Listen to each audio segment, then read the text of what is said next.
padidiin itong kapatid ko kahit konti lang. Hindi pwede. Sige na po, maawa na kayo.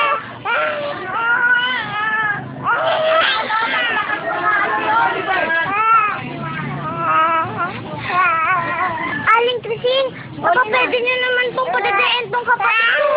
Gutom na po kasi siya eh. Eh, bakit nagpabayang nanay mo? Pinabayaan na yung kapatid mo. Hindi naman po. Naglako lang po ng isda. Sige na po. Eh, naubos na rin nga nitong anak ko eh. Sige na, baka po ka na umiyak. Baka bating ka pa eh. O, sige na nga. Pero konti lang ha. Talaga po. Uboy, pakiawak mo nga sandali ko. Anak. Akin na. Naku, maraming salamat po. Ayun ka. Nagpapalit ko po ng kape ko. Sige huwag mo kalimutan. Ngayon na, pagkagatan ko yun. Sige po, wala ang kape.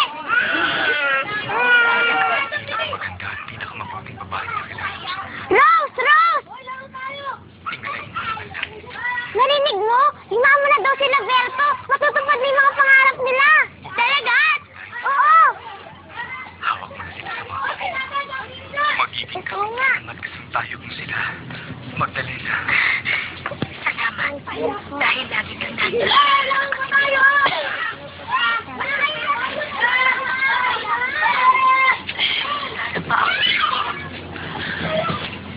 Alam mo naman gagawin ko lahat para sa'yo.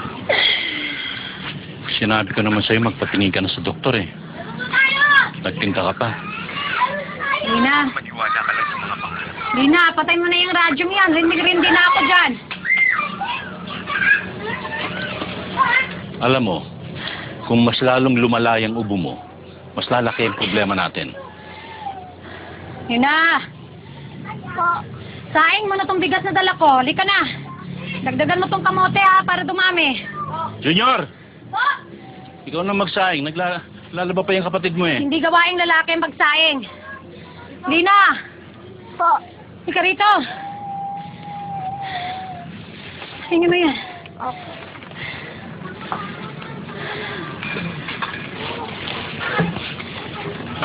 Dumito ka muna sa bahay. Magpahinga ka. Hindi ganun kadali yun, no?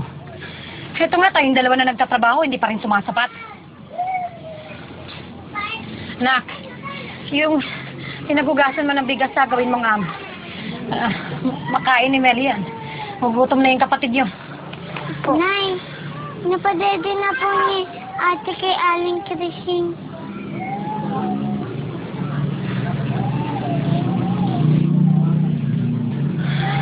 Sana.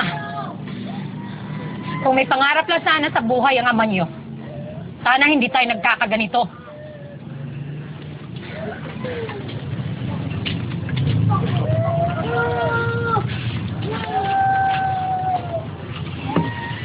Lina, hanap ka sa akin ng teacher mo kanina. Hindi na naman daw pumasok. Baka bumagsak ka na raw. Pinapatawag si Inda bukas doon. Kung makausap. Sana kuya, sinabi mo, hindi ako nakapasok kasi nag-aalaga ako ng mga kapatid natin eh. Pero bukas sabihin mo, papasok na ako. Tata mo, papuntahin mo sa eskwelahan mo.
Dumating ka na, ate.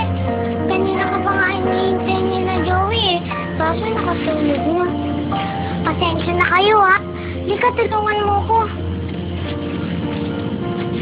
Inda! Binilang kitang sinelas na po. Salamat po, Inda. Maraming salamat po. Nat, punta ka kay Aling Gloria, lika.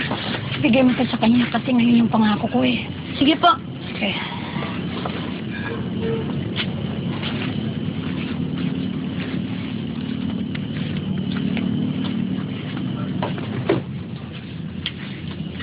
Ano po?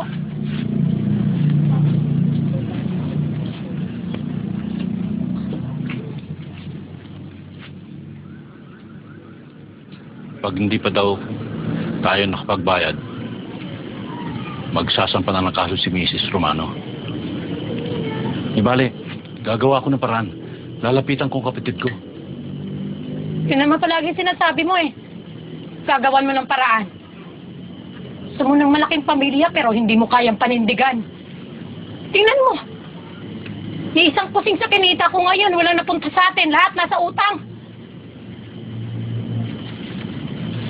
Ano ba naman, Gusting? Ano ba? Hanggang kailan tayo ganito? Hanggang kailan, Gusting?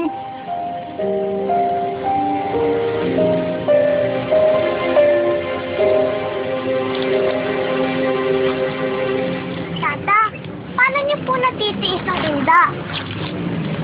Ganun talaga pag mahal mo ang isang tao. Lahat matitiis mo. Oh, bakit kasi isang bakol yung mukha mo eh? Kaya tayo hindi makahuli ng isda. Natatakot.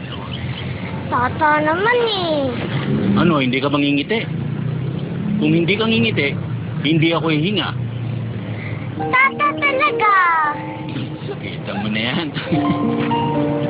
Tata, eroplano oh. Makakasakay din ako sa eroplano yan. Kaya mo anak, kahit araw-araw ko mga pangisda at mga aoy sa ilog, gagawin ko, matupad lang ang pangarap ng magkakapatid. Salamat po. Pero kayo po, ano po bang pangarap niyo sa buhay? Ako? Simple lang. Gusto ko magkaroon ng sariling palaisdaan.